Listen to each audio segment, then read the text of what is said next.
Kunigas jėzuitas Gediminas Kijauskas savo gražiausius metus praleido Jungtinėse Amerikos valstijose, tarnaudamas lietuvių parapijoje Klivlende. 2009 metais jis grįžo į Lietuvą ir jauniems jėzuitams perduoda kunigiškos tarnystės patirtį.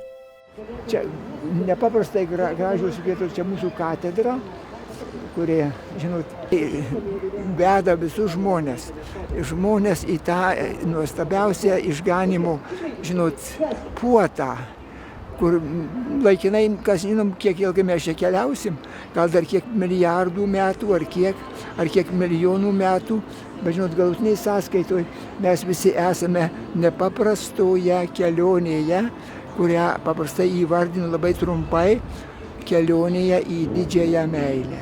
Ir ta didžioji meilė tai yra triasmenis Dievas, Tėvas, Sūnus ir Šventoji Dvasia.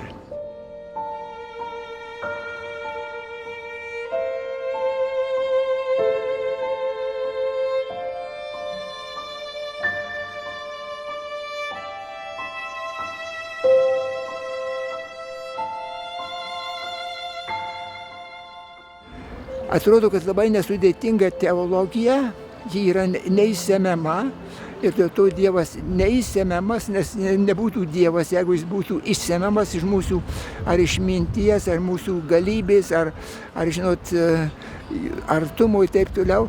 Dievas neateina mūsų užvaldyti, bet išlaisvinti tikrajai meiliai, tikrajam laisvės suklestėjimui, tai bus amžinybėje. Šiuo laiku mes esame tik tai kelionėje.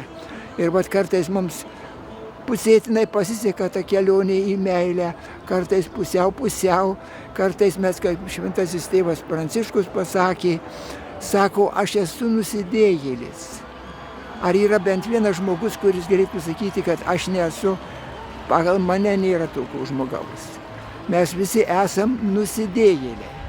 Klausimas tik tai, kokio laipsnio. Jeigu daug meilės, tai tada Dievas neturi ribų, kaip mums būti ne tik gailestingas, bet apdovanoti dar naujomis dovanomis. Tai va čia proga aš stovėdamas čia ant Šventojo Ksavero stogo arti prie dangaus ir sakau, kad arti prie dangaus, kadangi čia jau beveik aukščiausia vieta, išskyrus, kad bažnyčia va čia prie mūsų šalimai ir ji iš tiesų spindi to